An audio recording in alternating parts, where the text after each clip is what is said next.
ব্যবসায় কোটি টাকার ক্ষতি হয়ে গেল দীপিকা পাডুকোনের। ব্র্যান্ডের আয় নিরিখে অন্য অভিনেত্রীদের ঠিক কি পরিস্থিতি? বলিউডের তারকাদের ব্যবসায় দুনিয়ায় কে কতটা সফল? বলিউডের ব্র্যান্ডগুলির রয়েছে চমকপ্রদ উত্থান পতন।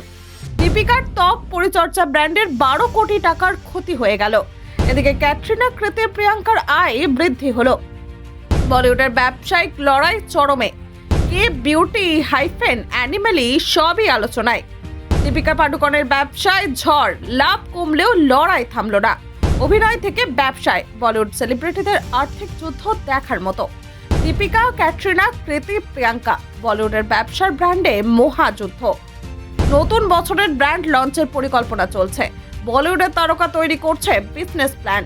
ক্রেতার মন জয় করতে কি করতে চলেছে দীপিকা ও অন্যান্যরা দেখুন। দীপিকা পাডুকোন কেবল অভিনয় নিয়েই নাম করেছেন তা নয়, ব্যবসার জগতেই তার পদাচারণাও যথেষ্ট নজর কেড়েছে।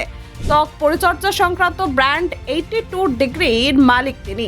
শুরুতে এই ব্র্যান্ডে লাভের মুখ দেখা গেলেও বিগত আর্থিক বছরে ব্র্যান্ডটি মোটামুটি ক্ষতির মুখে পড়েছে। জানা গিয়েছে এই বছরে ব্র্যান্ডের ক্ষতির পরিমাণ প্রায় 12.3 কোটি টাকা।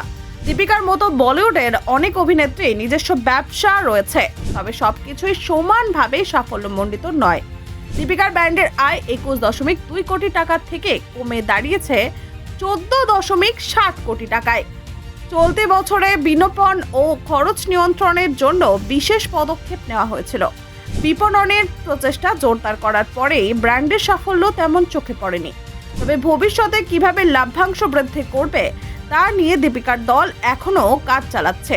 তারা চাইছেন ব্যবসার খুঁটিনাটি বিশ্লেষণ করে পরবর্তী আর্থিক বছরের লাভের পরিমাণ বৃদ্ধি করা সম্ভব হোক। দীপিকার নিজেও নিয়মিত ব্র্যান্ডের সঙ্গে যুক্ত থেকে ব্যবসার সমস্ত কার্যক্রম পর্যবেক্ষণ করছেন। অন্যদিকে ক্যাটরিনা কাইফকে বিউটি ব্র্যান্ডও দর্শকদের মধ্যে বেশ জনপ্রিয়। 2019 সালে সূচনা হওয়া এই ব্র্যান্ড ক্রমশই বৃদ্ধি পাচ্ছে। শেষ আর্থিক বছরে ক্যাটরিনা ব্র্যান্ডের লাভের হার 45% পৌঁছেছে।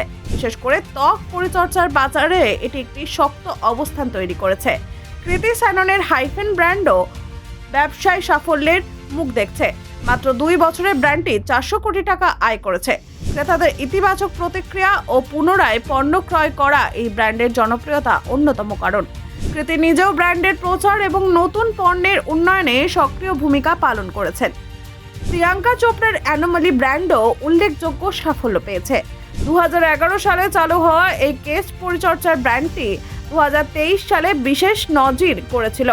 আয়ের নিরিখে তারকাদের ব্র্যান্ডের মধ্যে অ্যানোমালি অনেকটাই এগিয়ে। 2024 সালে লেডি গাগার ব্র্যান্ডকেও ছাড়িয়ে গিয়েছিল প্রিয়াঙ্কার ব্র্যান্ড।